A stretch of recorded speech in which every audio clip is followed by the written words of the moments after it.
The beginning of Indian civilization. The most ancient civilization of India, known variously as the Harappan, Indus, or Indus Saraswati civilization, was indeed remarkable in many ways. It showed how a well balanced community lives, in which the differences between the rich and the poor are not glaring.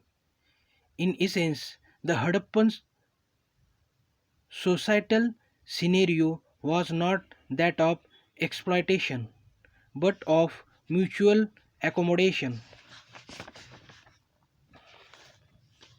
What is a civilization? At the end of chapter 4, we saw the first human groups settling down, practicing agriculture, developing some technologies such as construction, metallurgy, transport, and moving towards civilization. Metallurgy includes the techniques of extracting metals from nature, purifying or combining them, as well as the scientific study of metals and their properties. What, then, is civilization? In general, the term is used for an advanced stage of human societies. To be precise, we will consider here that a civilization should have at least the following characteristics: some form of government and administration to manage a more complex society and its many activities, urbanism, town planning, the growth of cities and their management, which generally includes water management and drainage system, a variety of crafts, including the management of raw materials such as stone or metal, and the production of finished goods such as ornaments and tools, trade, both internal within a city or a region, and external with distant regions or other parts of the world, to exchange all sorts of goods, some form of writing needed to keep records and to communicate cultural ideas about life and the world expressed through art, architecture, literature, oral traditions, or social customs. A productive agriculture, enough to feed not just the village but also the cities. Which of the above characteristics do you think is the most fundamental? That is a characteristic essential to the development of all others. For each characteristic in the list above, can you make a list of professions or occupations that might exist in such a society? It is easy enough to see that all these characteristics are present in most societies in the world today. But when did civilization begin? In the sense we have now defined. Civilization began at different times in different parts of the world. In the region known as Mesopotamia, modern Iraq, and Syria, that happened about 6,000 years ago, and the civilization in ancient Egypt followed a few centuries later. You will learn about these and a few more civilizations in a large grade. In many ways, humanity would not have reached its present stage without the enormous contributions and advances of those ancient civilizations. For now, however, we will only look at the Indian subcontinent, and its northwest region is where our story begins. From village to city, the vast plains of the Punjab, today divided between India and Pakistan, and Sindh, now in Pakistan, are watered by the Indus River and its tributaries. This made those plains fertile and therefore favorable to agriculture. A little further east, a few millenniums ago, another river, the Saraswati, used to flow from the foothills of the Himalayas through Haryana, Punjab, parts of Rajasthan, and Gujarat. In this whole region, from about 3500 BCE, villages grew into towns, and with increasing trade and other exchanges, those towns further grew into cities. This transition happened about 2600 BCE. Archaeologists gave this civilization several names: Indus Harappan, Indus Saraswati, or Sindhu Saraswati civilization. We will use all these terms. Its inhabitants are called Hadappans. It is one of the oldest civilizations in the world. Tributary, a river that flows into a larger river. For instance, the Yamuna is the tributary of Ganga. Why are the inhabitants of this civilization called Hadappans today? That is simply because the city of Harappan, today in Pakistan's Punjab, was the first of this civilization to be excavated way back in 1920-21, over a century ago. This development is also called the first urbanization of India. Some of the important cities of this civilization are marked in the map. As a class activity, can you try to match these cities with the modern states or regions in the table on the next page?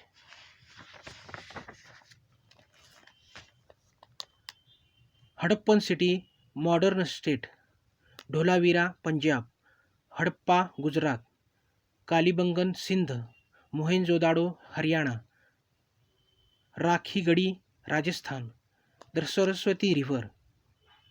The map shows the Indus or Sindhu and its five main tributaries. Important cities grew along these rivers, such as Mohenjo-daro and Harappa. But there are also many sites along the Saraswati River, which today goes by the name of Ghaggar in India and Hakra in Pakistan, hence the name Ghaggar Hakra River. This river is now seasonal because it flows only during the rainy season.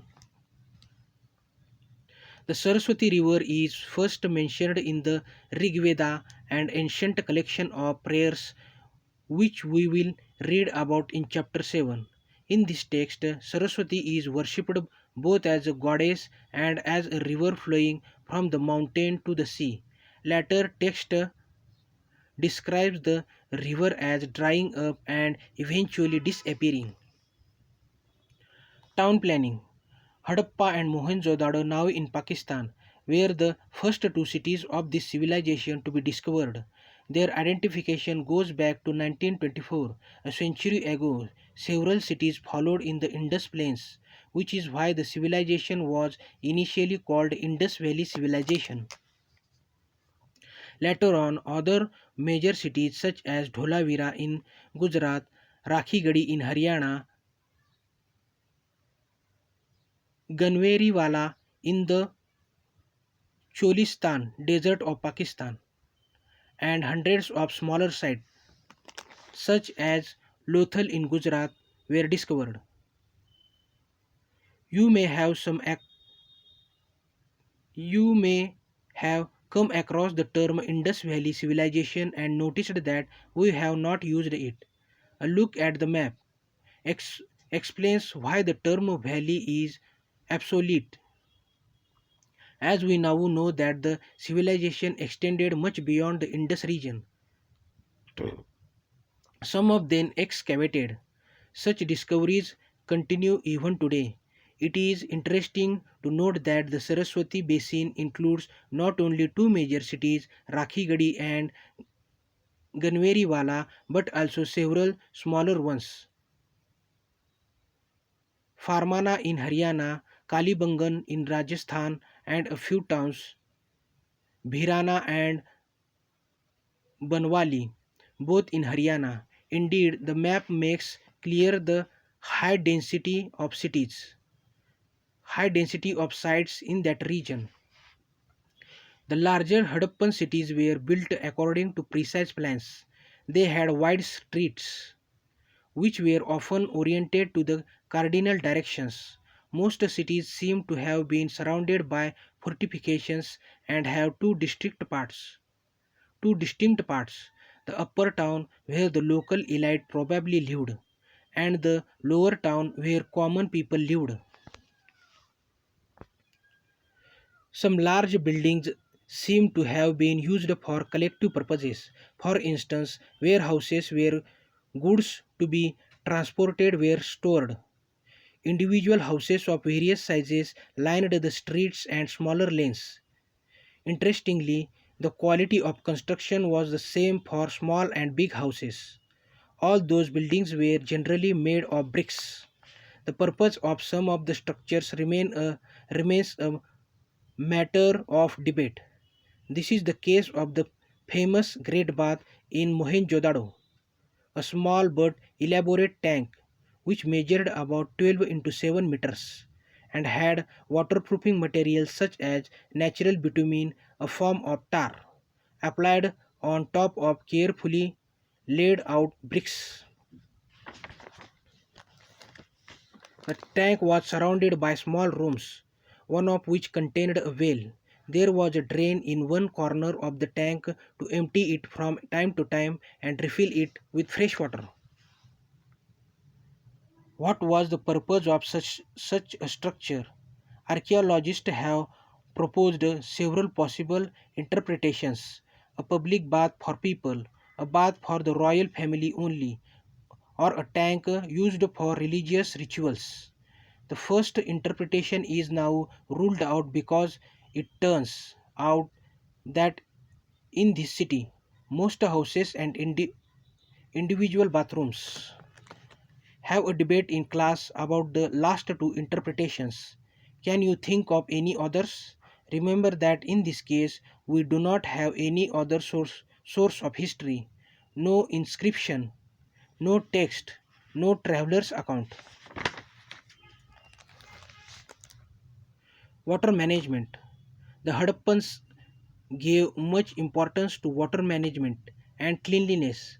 They often had separate areas for bathing in their homes. These were connected to a larger network of drains, which generally ran below the streets and took the waste water away. In Mohenjo-daro, people drew water from hundreds of wells made of bricks, but in other regions it may have been from ponds, nearby streams, or human-made reservoirs. In the case of Dholavira in the run of Kutch in Gujarat, the largest reservoir measured 73 meters in length. Reservoir, a large natural or artificial place where water is stored. As a class activity, measure the length of your classroom, a school corridor, or a playground with the help of any measuring tape. Compare these lengths with the length of the largest reservoir in Dholavira. At Dholavira, at least six large reservoirs were built with stones or even cut into the rock. Most of them were connected through underground drains for efficient water harvesting and distribution. Imagine the large number of workers required to build such a network of reservoirs. Who do you think organized their work and gave them precise instructions? How do you think they were paid for their labor? Hint: there was no money at that time in the way we have today. Since the reservoirs needed to be cleaned from time to time, was there some local authority to manage their maintenance? What clues do we get from all this about this city's ruler and municipal administration? Use your imagination and discuss with your teacher. Archaeologists also discuss these questions, and the answers are not always final. What did the Hadappans eat? The Hadappans created many of their settlements along the banks of large or small rivers.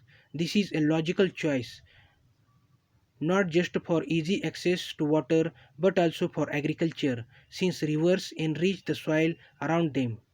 Archaeological findings have shown that the Hadappans grew cereals like barley, wheat, some millets, and sometimes rice in addition to pulses and a variety of vegetables.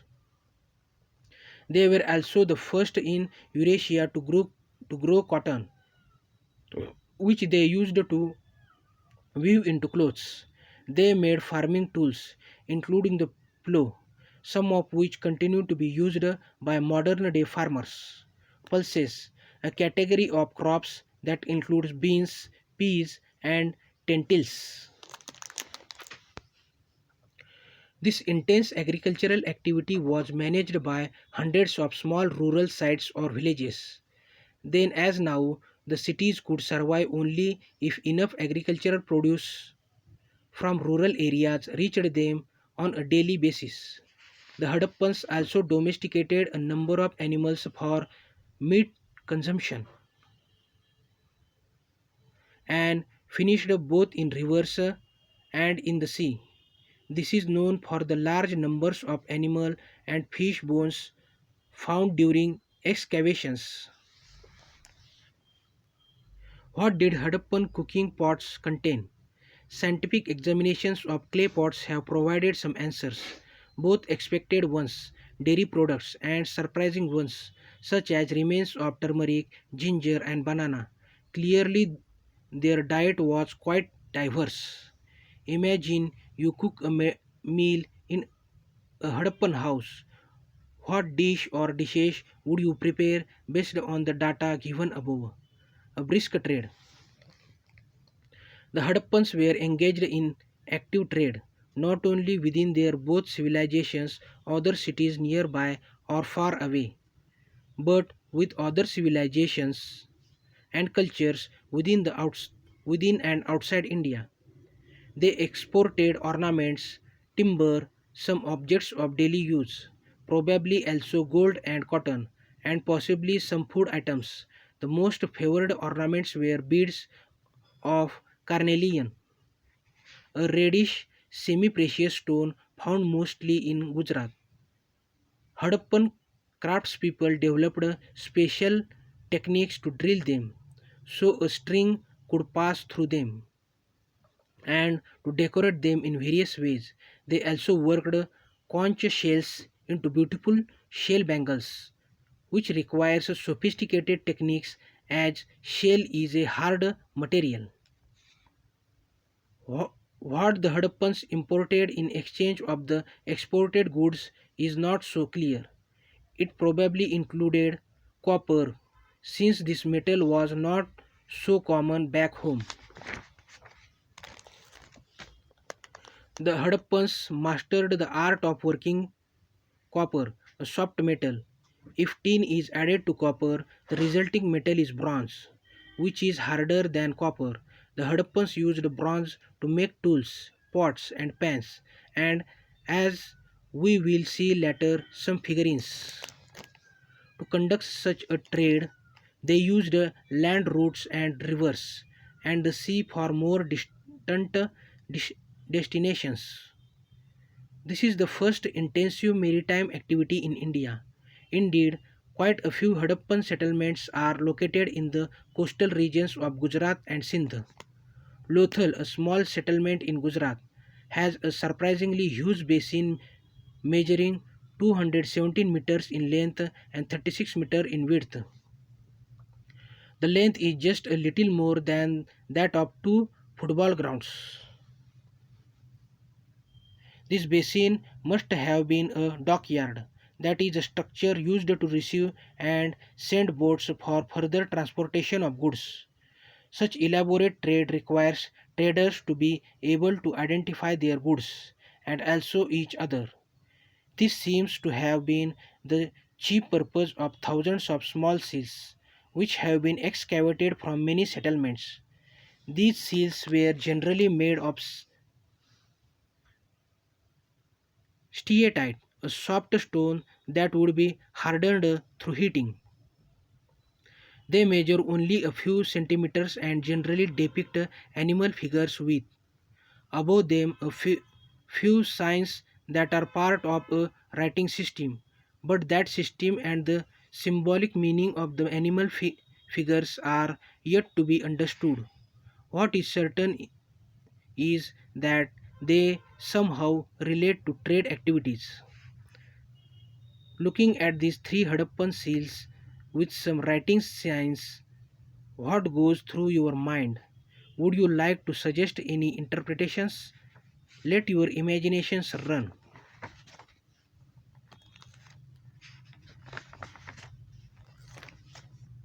Looking at the objects on the pages 100 and 101 or any other picture pictured in this chapter, can you make out what activities or aspects of life were important for the Hadappans? Complete the story found on the Lothal pot. How was such a story remembered for more than 4,000 years in your opinion? Consider the dancing girl figurine. What do you make of the attitude the figurines expresses? Observe her bangles covering an entire arm, a practice still visible in parts of Gujarat and Rajasthan. Where else in this chapter can you spot bangles worn in this manner? What conclusion should we draw from this? The end or the new beginning? Around 1900 BCE, the Sindhu Saraswati civilization, despite all its achievements, began to fall apart. The cities were abandoned one by one. If any inhabitants remained, they adopted a rural lifestyle in the changed environment. It appears that the earlier government or administration no longer existed. Gradually, the Hadappans scattered over hundreds, if not thousands, of small rural settlements. The Hadappans returned to rural settlements because a rural lifestyle gives easier access to food and water than an urban lifestyle. Then, as now, cities depended on villages to provide food and sometimes water. What caused this decline? Archaeologists have proposed many factors. Long back, it was thought that warfare or invasions may have destroyed the cities, but there is no trace of warfare or invasion. Indeed, the Hadappans do not seem to have kept any army or weapons of war. As far as the evidence goes, it seems to have been a relatively peaceful civilization. Two factors are currently agreed upon. First, a climatic change which affected much of the world from 2200 BCE onward, causing reduced rainfall and a drier phase. This would have made agriculture more difficult and could have reduced food supply to the cities. Second, the Saraswati River dried up in its central basin. Suddenly, cities there, such as Kalibangan or Banavli, were abandoned. There could have been other factors, but these two remind us of how much we depend on climate and the environment for our well being. Although the cities disappeared, much of the Harappan culture and technology survived and was passed on to the next phase of Indian civilization, which we will explore in a future chapter. Before we move on, the Indus, Harappan or Sindhu Saraswati civilization is one of the oldest of the world. Its inhabitants, the Hadappans, created planned cities with efficient water management, diverse crafts, and a brisk trade. A productive agriculture brought a variety of crops to the cities. The civilization eventually declined, probably because of climatic and environmental changes. People returned to a rural lifestyle.